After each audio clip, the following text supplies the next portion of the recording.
them, where, for instance, and this is a best case example, Your Excellency, we have delays in disbursement of NGCDF. And you remember the no CDF. It was no CDF, no what? No parliament. And Your Excellency, I will often find myself on the receiving end, being the leader of the House and being the person who ought to be representing the Cabinet Secretary when he's not there. And you can imagine the situation I find myself in when we have our own members who are leading in the protest of no CDF, no parliament, and they're behind me. And across, on the other side of the floor, there's a whole brigade of our colleagues from the minority side in the same chorus. So we need to socialize ourselves now that there is no other government other than ourselves. On the floor of parliament, there is no government. It is us who are government on the floor of the House. And therefore, even when there's an agenda that is not government per se, or where we think government in a way has slackened, possibly, and I gave the case example of NGCDF because it also touches on me. And you see the way I also struggle when I'm speaking to say I don't speak for any cabinet secretary, including Professor Ndungu. I speak as a representative of the people of Kikuyu today on NGCDF. But we do so with caution so that we also do not in any way incite the House not to carry on with business. Case example, members are signing signatures to impeach a cabinet secretary on account of non-disbursement of NGCDF. And you find a member of Kenya Kwanza signing to impeach a cabinet secretary on non-disbursement of NGCDF. And it is within our rights. But I just want to say, Your Excellency and honorable members, it is in our right to oversight these cabinet secretaries, but also to appreciate that all the challenges that we face as a country and as a government, there are no other leaders that we are looking up to resolve those challenges. We must be part of the solution. And I know we have had challenges with exchequer releases.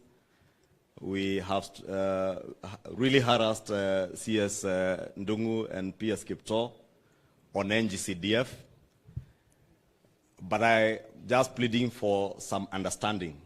In fact, Your Excellency, I was engaging a number of us, a number of chairs of committees, and reminding ourselves last year, which was the second session after the elections, and when, just before we did our first budget, we will all remember the first NGCDF disbursement was done at the end of February. The very first one. And by June 30th, Your Excellency, 100% of our NGCDF disbursement had been done.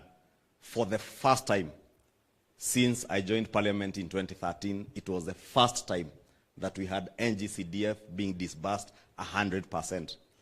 This time, we have had the same challenges, Your Excellency.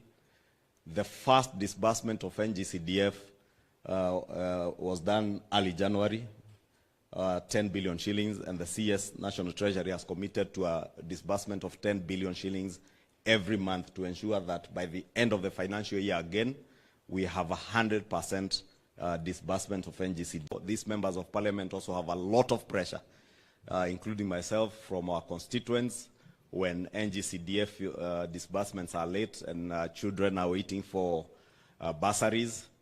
But we must also not forget that the first disbursements that were done, I think, to the Ministry of Education touched on capitation to our schools. And without the capitation, you can imagine the situation would only get worse. And therefore, it's more important, even as we fight for our disbursements for NGCDF, to also be cognizant of all the other competing challenges. And I say this because I have been chair of the Budget and Appropriations Committee in the last Parliament, and I'm certain if Honorable Dindi Nyoro stood here. Thank you, Kimani. Your Excellency, the President and the leader of our party, the Deputy President of the Republic, colleague legislators, members of Cabinet, and I guess everyone who's here, I greet you all good morning. Good morning once again. Well, I never tire, Your Excellency, to say how much it's a privilege for us to come together, especially those of us that are in Parliament.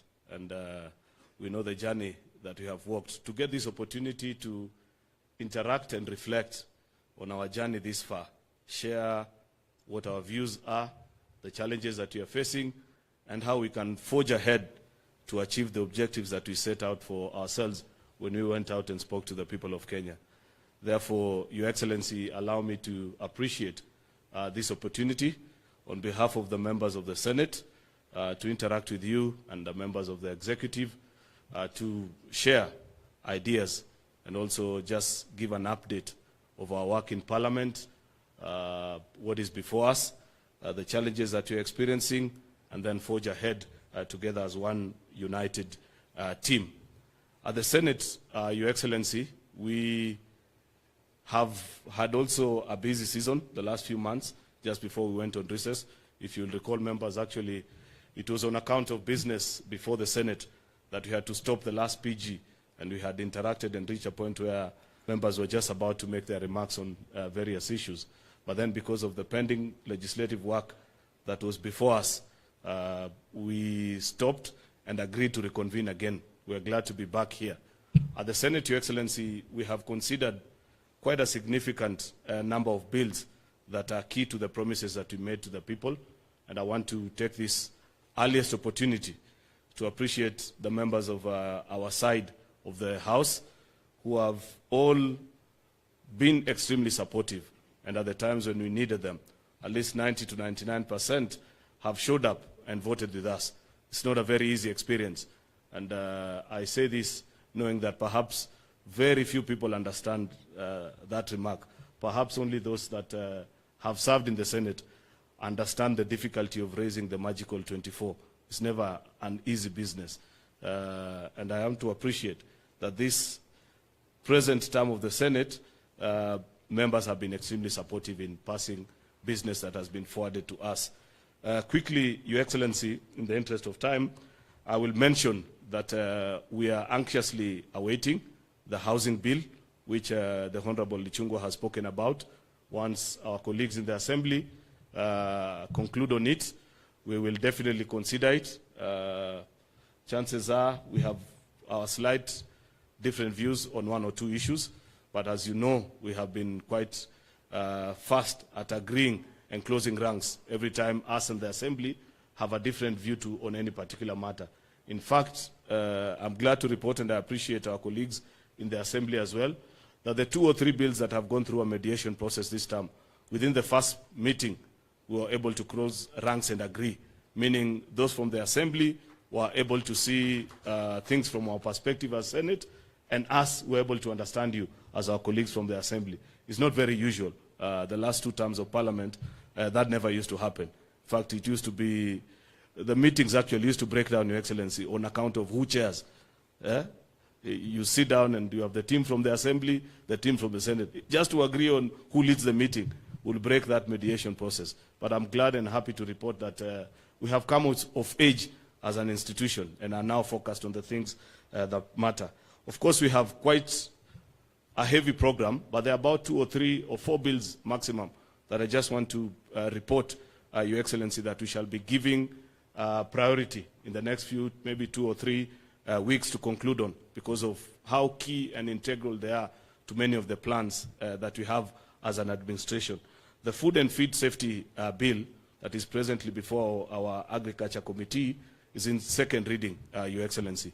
And by the end of this week that you're beginning, we should be able to conclude on its third reading, because the report has been tabled and our committees have proposed their amendments to what you had done in the Assembly, Mheshimiwa Ichungwa. So I believe we should be able to close rank on that particular issue. We have a controversial bill that began its legislative process last week, the Water Amendment Bill. And while at this I say to my colleague senators last week, and allow me to repeat it here, Your Excellency, that those that have served in Senate, Professor Kindiki, our first majority leader, you know that the easiest way that opposition can defeat a government bill, so to speak, in Senate is to declare it that this is anti-devolution. You're rolling back the gains. And without knowing, many a times people join into the chorus. And I have endeavored to remind my colleague senators that at least in the term that I have served as majority leader, I have never received a call from His Excellency, the President or his deputy, asking me that you must insist on a bill to come in a particular way. On many occasions, even when he has called to find out why did you guys change this particular provision, he has agreed with our wisdom as Senate. It is within our powers as the legislature to change whatever bill or proposal that has come from the office of the AG. Therefore, each time we consider a government bill, and I'm sure by now everybody knows what a government bill is, it is within your right to pass any amendment. But what I perhaps take great exception to is us sometimes appreciating and agreeing to a chorus that our colleagues from the minority side love initiating, and sometimes we unwittingly join and say that, in fact, if we pass this particular bill, we'll have either rolled back the gains or this or the other. It is important to declare, and I declare this in your sitting, Your Excellency, that at no particular time have you insisted that Parliament needs to transact their job in any particular way. You have given us the freedom to think and appreciate things, especially us from the Senate. On many occasions, we don't agree with our colleagues in the Assembly. And I want to tell my membership that if you bring an amendment, and for sure you can convince the rest of us all that that secures our mandate, it places counties at the forefront on many of these issues, be assured of our support from I as your leader of the majority and the leadership of the House, so that we can all progress together. That is just a pitch to propose and request our colleagues that let us maintain the 100% record that we have. There is no government bill that has come to the Senate and has been defeated on any account. We amend, that is within our mandate, and that's our business. So I expect that on this water amendment bill, and Your Excellency, you know this is a bill that allows us to keep the promise that we made on the various water institutes that are in our counties, allowing them to enter into PPP agreements. Because as an administration, and Mheshimiwa Ichung'wah has spoken to this, you know very well that we don't have sufficient resources to roll out water programs in all our counties. And the thinking that has come from the executive, which we are at liberty to make a determination and make it better perhaps, so that it looks good and is in sync with our constitution, especially appreciating the two levels of government, should be to support this dream and this thinking that we are able to run county programs, water programs using the PPP framework. Finally, Your Excellency, are the three agriculture bills that Mheshimiwa Ichung'wah mentioned. The one on coffee, that we want to streamline and ensure that coffee has its own agency, just like we did for tea. There's an amendment on the tea bill as well that was done in 2020. His Excellency, the Deputy President, knows the number of meetings he has chaired and the proposals that you gave us when we had the meeting you chaired in Kericho. We are almost concluding on that bill. And on sugar, there's a lot that you're doing in the sugar industry, Your Excellency. Our committee has agreed with virtually everything that the Assembly did, save for the zoning part. We have challenges. We appreciate and we agree with you that it is important to do zoning so that we can foster privatization. But the zoning formula that our colleagues in the Assembly took, we hold a slightly different view. We agree with the zoning that was proposed in the task force report that was done in the year 2020. And that's what we shall be proposing. Then, of course, we'll conclude. Finally, Your Excellencies, you know that little assignment that you gave us between the leader of majority in the Assembly and myself on the national dialogue. We begin that conversation today. It is important you make mention of that very difficult exercise that you gave us, because the report begins a journey tomorrow in the Senate. At 2:30, we shall begin debate. There are many things that are beneficial to us in that particular report. Therefore, I'm pitching to you that perhaps you help my members who have a very radical view on that particular report to support, and we pass it so that we do other things. Of course, the BPS is here. We know that as a Senate, we don't have an exclusive role on this budget-making process, Your Excellency, but because we are leaders, we have an opinion also. And there's something that I'd wish to share, that a concern that senators have, which we would wish to make as a request to you as a leader of the executive and as our colleagues in the assembly as well. If you look at our counties, Your Excellency, because of many of them borrow their budgeting framework from what is done in the executive. And we have done well in managing this economy, despite all the difficult challenges that we've had. But, Your Excellency, there's something that we can improve, and we should as a team. When doing our budgets, including the BPS that has been laid, the business of setting extremely high revenue projections and budgeting on it leaves us with pending bills in our counties, and it is on account of it, Your Excellency, that we have the debt crisis that we currently continue to face. I'd wish to request, Your Excellency, that let us be realistic in our budgeting. There is no harm. And I believe many of the leaders that are here have no difficulty explaining to our constituents sometimes why certain projects will have to delay, because you have led the country in appreciating that we can manage our economy more prudently than we have done in the past. On account of that exercise, how the executive have done it at the national level, our counties have borrowed in. Many of our counties, they are projecting, on-source revenue of 1 billion shillings for a county that the last financial year collected 100 million. Then they issue jobs of 900 million. What do you have? People that are despondent, they have jobs, they have done, but they cannot be paid because that money is not there. That practice, they borrowed it from us in Parliament and at the county. Unfortunately, as Senate, we don't have a say in that matter, but because we are leaders, we'd wish to plead with you, the executive, and our colleagues in the National Assembly, that as you consider this year's BPS, build your budget at least on, if it is a revenue projected growth, let us be realistic. A maximum, our revenue growth doesn't go beyond 10% in a financial year. What is the wisdom?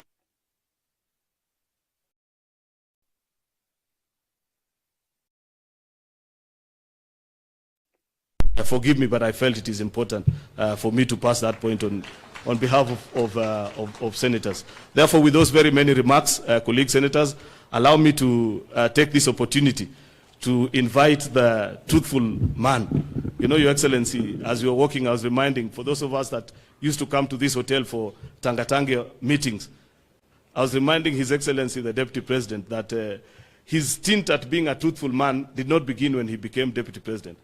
One evening we came here for a PG meeting. And it was those times where we used to have colleagues who would show up for Tangatanga today, the next weekend they show up in Kelewek. The DP stood in the meeting and caused chaos like you have never seen. There was one particular man, I'll not mention his name, because he's a friend to many of us. And the DP said, so long as this man is here, this meeting is not going to start. And we had a stand-off for 1 hour. Fortunately, that man pleaded. He never listened to you, and in the subsequent elections, he lost. I wish he had listened to the truthful man. Today, he'd be here in this PG. With those remarks, allow me to welcome our Deputy President, His Excellency Rigathi Gachagua. A round of applause, please.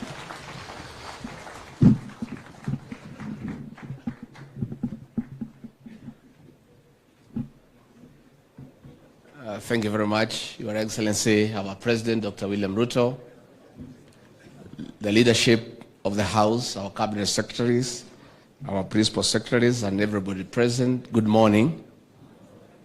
God is good, and all the time.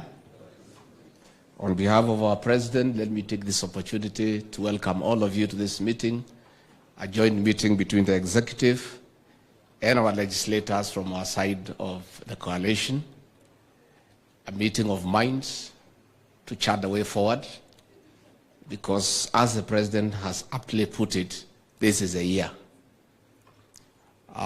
We have this year, 2024 and 2025, to work for the people of Kenya and fulfill our 5-year mandate with the people. Starting 2026, anything that we do is perceived as politics and as a strategy to look for votes. So this great meeting that the President convened and insisted that we need to engage with our leaders in both houses so that we are all speaking the same language. Your Excellency, let me thank you once more for always having time to engage with elected leaders. It is your philosophy that elected leaders are very important and you cannot get far without their input. And that is why when the executive retreat was convened, you insisted that the legislature should be here so that we discuss and not talk in the same language. Before I invite the President, I just had two things that I wanted to say. One, I want to thank our members in both houses for the support and the commitment in making sure that our legislative agenda carries the day in Parliament. And I want to say that we'll continue to engage all the time so that we are all looking at things the same way, because we serve the people of Kenya and we all belong to the same administration. Secondly, I want to ask our cabinet secretaries and principal secretaries to replicate what we do when we are going out there. Anytime the president is going to a county, the planning is done together with elected leaders, especially from this side of the people who support the government. We want to ask our cabinet secretaries and principal secretaries, when you have some programs in a certain county, please talk to the elected leaders. Let them not hear that you are there from some posters that have been posted, or they are hearing from the media. It is not right. It is not respectful. Even where you are going and you have been invited by governors, no government. And these are the people we work together in the national government. Let us involve them. And if the president has time to engage them, I have time to engage them, you should also have time to engage them. And I also want to plead with our CSs and our PSs, don't relegate consultation of elected leaders to your personal assistants. Do it personally. And call our ministers to Parliament. Sometimes it becomes very difficult for us to work because our ministers are perpetually in the House, in different committees. I think Your Excellency will request a meeting with the leadership so that we agree on how to balance between ministers appearing in Parliament to answer questions and also be available to serve. Because sometimes even we have cabinet committees, we are not able to prosecute our agenda because ministers are in out of Parliament. But I believe with some engagement with the leadership, we can agree on an acceptable way where we allow ministers to function at the same time they appear before Parliament. Finally, on the National Government Constituency Development Fund, our members, you know for sure, and it's not a secret, that our courts wanted to do away with this fund. But our president, having been a member of Parliament, appreciating the importance of that fund, in his magnanimity, fought very hard to ensure that this fund stays. And it was the right decision, because this fund is a fund that is felt. Because one, is only 6% that goes to when money is not available on time. I have sat with the president many times, and I want to confirm to you that he is on the neck of Professor Ndung'u and PS Kiptoo to release money to members of Parliament through the fund. And he is very clear that it should always be given a priority. So some of us who sit with him making those decisions, when we see you joining the other side of the House in a way that is a bit demoralizing, we feel a little bit low. So I want to ask you kindly to be magnanimous, to appreciate the challenges that we face as focus on helping the president to succeed. I am persuaded from where I sit. Important thing in the next 2 years. Those of us who campaigned for President William Ruto give the people of Kenya hope and assurance that you transform this country and their life. Mr. Deputy President, leaders of majority, National Assembly and Senate, Cabinet Secretaries present, Senators, Members of Parliament, good morning. Hamjambo. Let me take this opportunity to welcome all of us to this retreat of both the executive and our members of the legislature. Karibuni sana to Naivasha. I came last evening. I thought we were going to have a bonfire, but I found very many of you had already, I think you had other assignments. Ministers and cabinet secretaries and the principal secretaries, together with our members of parliament. Last year, we had a similar retreat, but it was just for the executive. But we later had an engagement with different committees. So welcome to this very important occasion. And going into the future, we are going to have at least every year a meeting like this. And so that we can together look at where we are, where we need to go, and how we get there. I must say from the beginning that I am a very proud leader of this team.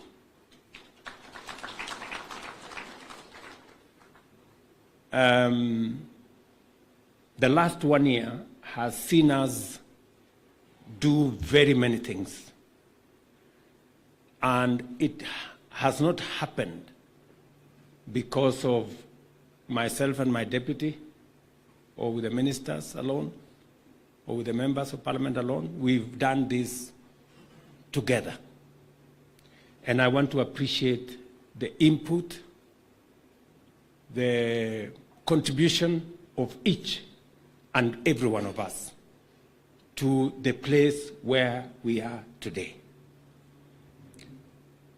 I want to remind you, friends, that we have a historic opportunity to change our country. Many of you may not appreciate, because some of us are first-timers, and others do not have as much experience. I am among now the oldest people around here in terms of being around politics and leadership. I want to tell you from where I sit, we have a moment in history to unlock the potential that Kenya has always had, take this country to the next level. I want to urge you that let us not waste this moment. It is a moment when we have a manifesto that I believe, if implemented and when implemented, it can transform Kenya. We have the numbers, both in the Senate and in the National Assembly, to assist us to change Kenya. I want to urge you, I know there is always a temptation to do what politicians do, and that is to focus at the next election. I want to urge you, let's do what leaders would do. Let's focus at the transformation of our country, and let us focus at what contribution we can make to change the destiny of our country by focusing on the next generation.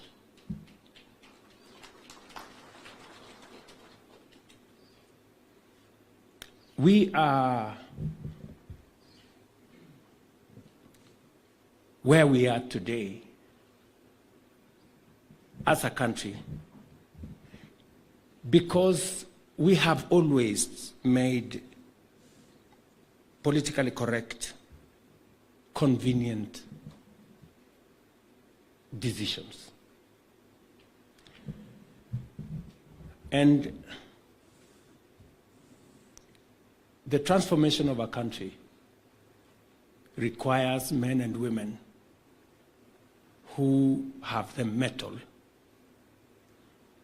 to confront situations and to look at what is right, not what is popular or what is convenient. I promised you that I will lead from the front. And I will lead from the front so that we can change Kenya. When I said I am a man on a mission, I meant it. We have to change Kenya. We have to change Kenya. And if you had any doubt that Kenya is going to change, I want to tell you that you just need to be patient and watch this space. Kenya is going to change. I am very confident. I know sometimes some of us get discouraged, some of us get anxious, some of us panic because of exigencies of moments. I want to tell you that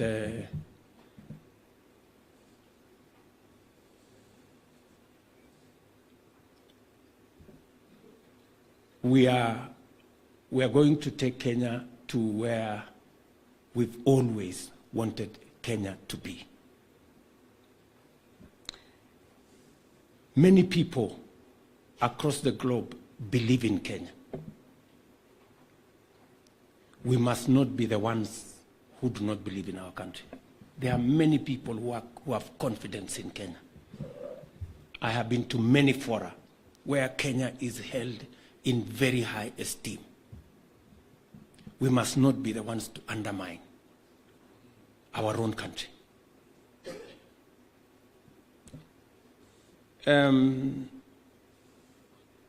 So let me persuade you, leaders, that we need to hem in, to forge together, to think about how we can succeed together. When we fashioned our manifesto, we were very clear about where we wanted to take Kenya. We were very clear about how to deliver on jobs. We were very clear on how we wanted to deliver on health. We were very clear on how we wanted to deliver on food security. And we went out to the people, and the people gave us the mandate against a very difficult political terrain. We must not let them down. We must stay focused and deliver on this commitment. Let me just tell you a couple of things, because this meeting is a meeting that is a continuation of the PG we had. So I don't want to prolong what I have to say. I also want to listen to what others have to say. And it is good that today we also have our CSs and PSs so that we can have a convergence of thinking.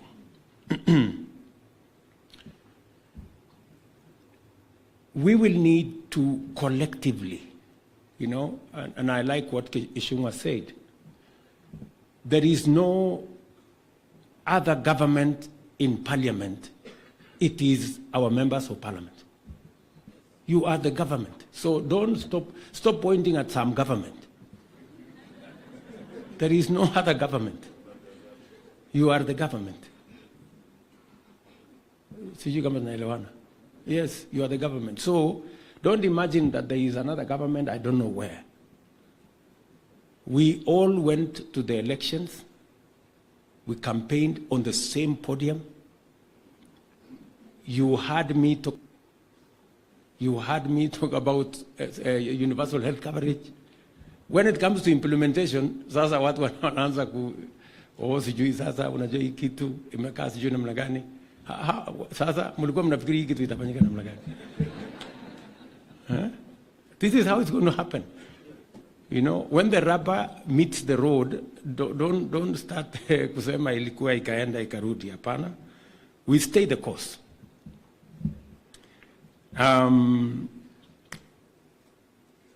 Let me just point to you some of the things that I think we should be coming as we progress. We brought proposals on many of the aspects that would go to implementing our plan. And I want to appreciate that Parliament has been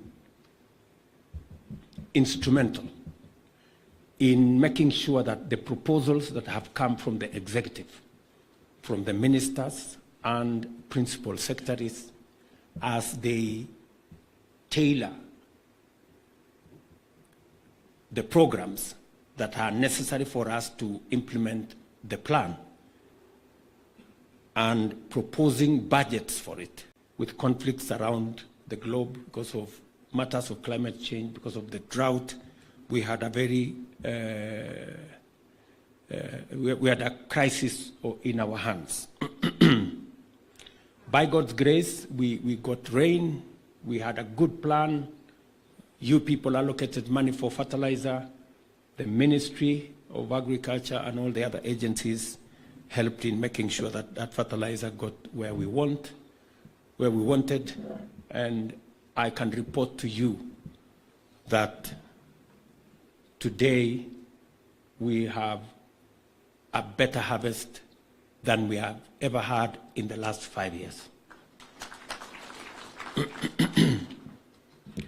And we have today also upped our plan for next year to increase fertilizer that is available. I want to ask all of us here as leaders to look out, you know, you as members of parliament, look out, make sure that you work with the ministry to make sure that your constituents, your regions, your areas have access to subsidized fertilizer. We have standardized the cost of fertilizer as 2,500 for all fertilizers.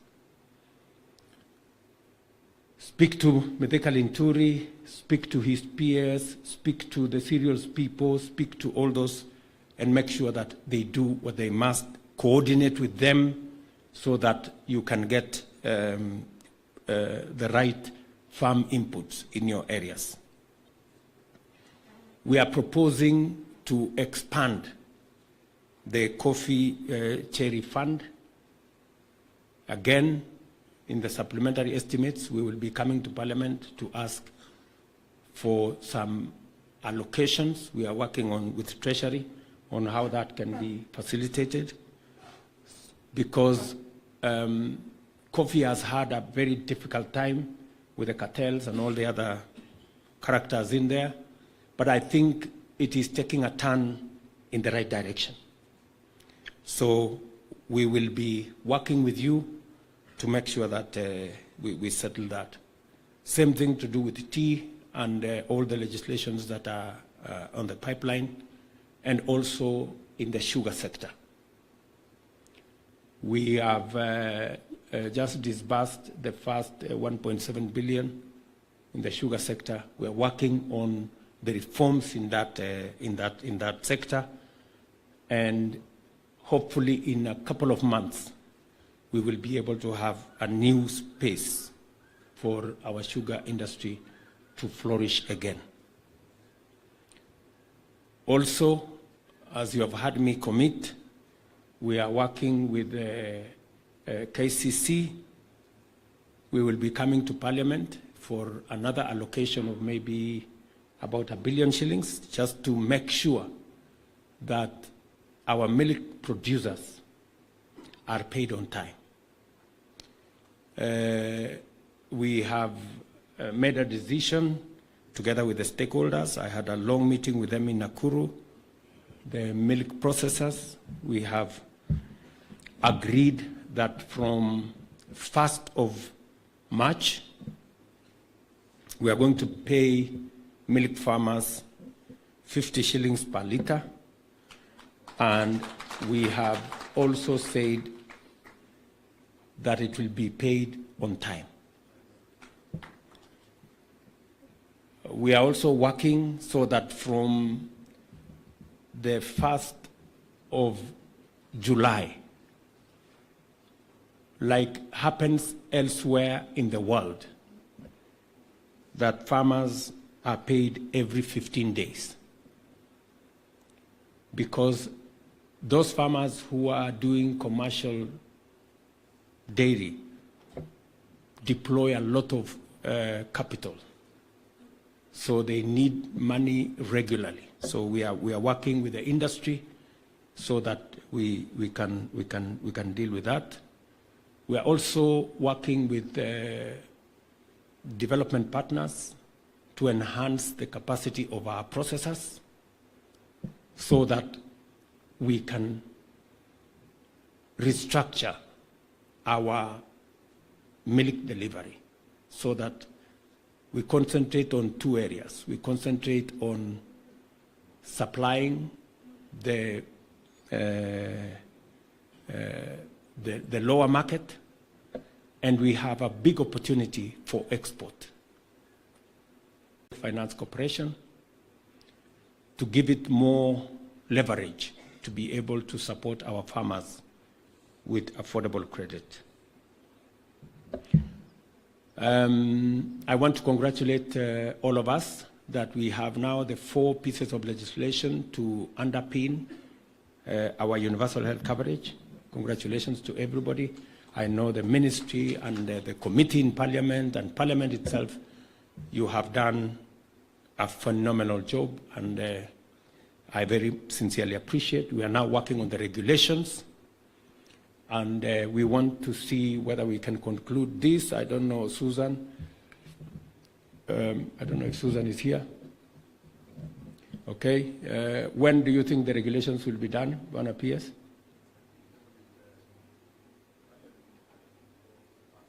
When do you intend to table them in Parliament?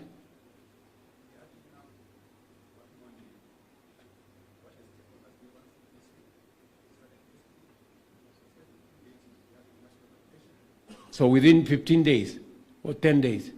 10 days. So the committee, the chair of the committee, health committee in Parliament, I don't know, Mr. Dr. Bukose and my good brother there, Pato.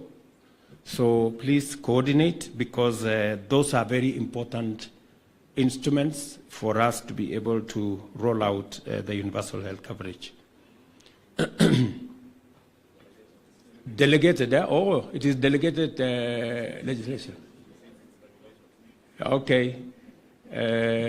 Mheshimiwa, more fire there, and Chepkonga, and my good friend Gishimo. So please, let's see how we can accelerate that, because we made a commitment that the people, indigents, we're going to pay for indigents, the people who cannot afford, and then we are going to adjust the contribution framework so that everybody pays a commensurate or a proportional of their incomes. Let me also tell you that we were elected on a platform of creating jobs. It is important. and I have always made the argument that if we are spending, and you in Parliament are the people who allocate money, we are spending 630, 650 billion every year for the education of our children, from nursery school to university. It will be irresponsible for us not to think about when these young people come out of university, college, and school, what happens to them. And that is why, for the first time, we have programs, deliberate, intentional, on creating jobs. It has never happened. You know, we keep talking, oh, you know, we want to grow the economy so that it creates jobs. But you see, it is possible for the economy to grow, but for there to be no jobs, unless it is done deliberately. And it is the reason why we intentionally put housing as one of the programs for us to deliver the transformation of Kenya and also create jobs. I don't think there is anybody who needs any persuasion anymore on housing. Do we still have anybody who still has any doubt? Surely. You have seen, for the places where the housing program has started, including my friend Simon Kingara in Ruto, there is already a difference. It is reported by the media who has always problems with us, that crime in Ruto has gone down because of the program we have. So, you know, so there is a whole ecosystem of positive vibe when we implement the housing program. It will create jobs for us. I want to tell you, members, as we talk today, and Alice and Hinga are here,